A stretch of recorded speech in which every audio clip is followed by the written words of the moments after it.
Panel के पास चलते हैं और बात करते हैं कुछ ट्रेड्स की। गुड आफ्टरनून आप सभी को। गावा सर बताइए क्या ट्रेड लेंगे इस समय? Good afternoon to you. Actually market तो वीक है, लेकिन मैंने एक सेक्टर है फार्मा में थोड़ी हरकत नजर आती है ऑन द लॉन्ग साइड। तो स्टॉक जो चुना है मैंने वो है ऑरो फार्मा। इसमें स्ट्रेंथ नजर आती है। ट्रेड करा है 1245, स्टॉप लगाएंगे 10 रुपए का, ज्यादा नहीं लगाएंगे, 10 रुपए का बस। तो 1235 का स्टॉप लगाना चाहिए। Target 1260 to 1270, not very aggressive. चला जाए तो ज्यादा जा सकता है ऑरो फार्मा। जी, और फार्मा जिसकी टिप्पणी हुई थी कुछ देर पहले भी, सन फार्मा सब करा देखें अच्छा स्ट्रॉन्ग मूव देते हुए, और फार्मा डी हाई।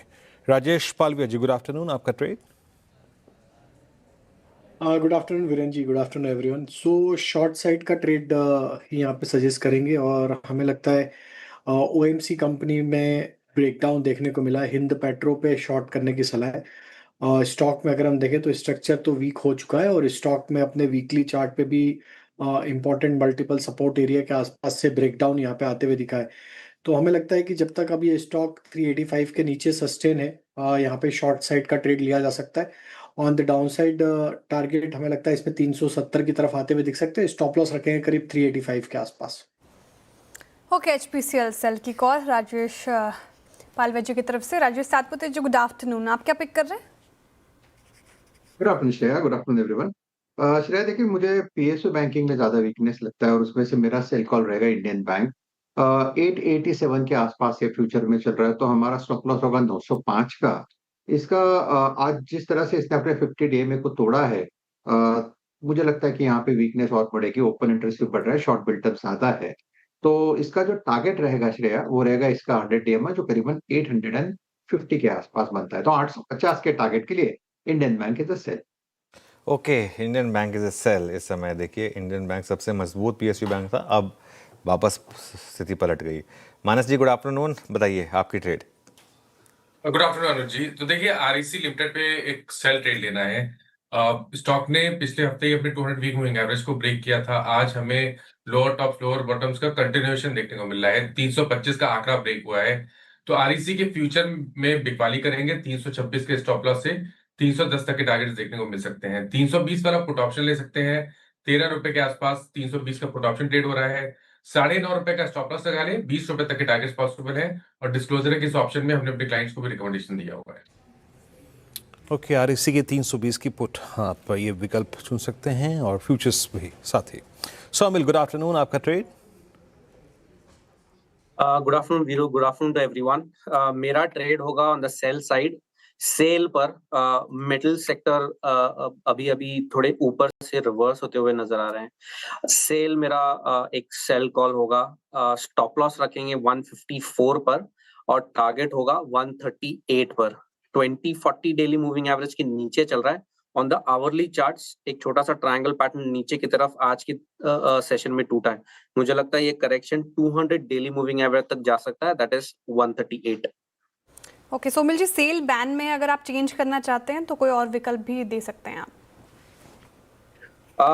दूसरा कॉल होगा मेरा परसिस्टेंस पर। परसिस्टेंट में ऑलरेडी एक डाउन ट्रेंड चल रहा है, और परसिस्टेंट में जो फ्लैग पैटर्न बन रहा है अभी इस समय, मुझे लगता है ये नीचे की तरफ टूटेगा। 10 डेली मूविंग एवरेज पे रेजिस्टेंस भी लिया है, तो इसका मेरा टारगेट होगा 4400 पर, और स्टॉप लॉस होगा 4900। ओके, परसिस्टेंट सिस्टम सेल है यहाँ पर। काफ़ी पेन। चलिए, टेक्निकल कॉल्स पूरे हो गए हैं, फटाफट से एक रीकैप। बस एक मात्र बाय की कॉल आई है, वो भी गावस्कर की तरफ से, और बिंदु फार्मा चुना उन्होंने। अब 1270 के टारगेट देख रहे हैं वो, 1235 का स्टॉप लॉस लगाना है। चुनिंदा फार्मा स्टॉक्स में स्ट्रेंथ नजर आ रही है। राजेश पालविया जी कह रहे हैं कि एचपीसीएल यहाँ से और कमजोर हो सकता है अभी, तो 370 के नीचे के टारगेट के लिए आप अप्रोच करें। बिकवाली की राय है ऑब्वियसली, और 385 का टारगेट है। राजेश सातपुते जी भी सेल साइड ही हैं। इंडियन बैंक उन्होंने चुना है बिकवाली के लिए। फ्यूचर्स में बिकवाली कीजिए। 850 के नीचे के टारगेट, 905 का स्टॉप लॉस लगाना है। मानस जी कह रहे हैं कि आरईसी यहाँ पर कमजोरी साफ नजर आ रही है, बिकवाली करे। 310 के नीचे के टारगेट, 326 का स्टॉप लॉस। सोमिल जी ने परसिस्टेंट सिस्टम चुना है। आईटी स्पेस थोड़ी स्ट्रेंथ दिखा रहा था शुरुआत में, लेकिन वो टिकता हुआ नजर नहीं आया। 4400 के नीचे के टारगेट, 4900 का आपको स्टॉप लॉस मेंटेन करना है। अब चलते शरद अवस्थी जी के पास। शरद जी, गुड आफ्टरनून, स्वागत है आपका कार्यक्रम में। मार्केट में कोहराम हाहाकार, लेकिन आपको बताना पड़ेगा एक स्टॉक जो आपको लंबी अवधि के लिए अच्छा लगता है, कहाँ पे खरीदारी की जाए? Good afternoon. मुझे लगता है LIC एक बढ़िया बेट है। वैल्यूएशन कंफर्टेबल है। GST कट्स लाइफ इंश्योरेंस पे अभी किए गए हैं, उसका भी इम्पैक्ट हमें देखने को मिलना चाहिए। कंपनी लगातार अपने नॉन पार बिजनेस को बढ़ा रही है, उसका भी फायदा नंबर्स में दिखना चाहिए।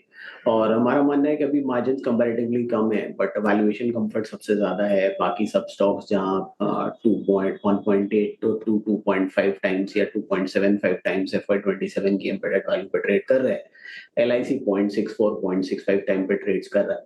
तो हमें लगता है जिस टाइप से चेंज हो रहा है सिनेरियो, खास करके GST को लेके प्लस बैंक एश्योरेंस वगैरह को भी लेके, जो ऑलरेडी बैंक्स के ऊपर थोड़ी सख्ती हो रही है, तो ये सबका फायदा इनको मिलना चाहिए। इसके अलावा RBL के संग इन्होंने एक टाई अप भी किया है, जिसका फायदा इनको मिलना चाहिए। तो हमें लगता है आइडियली 1.5 के आसपास का price to embedded value LIC को मिलना चाहिए।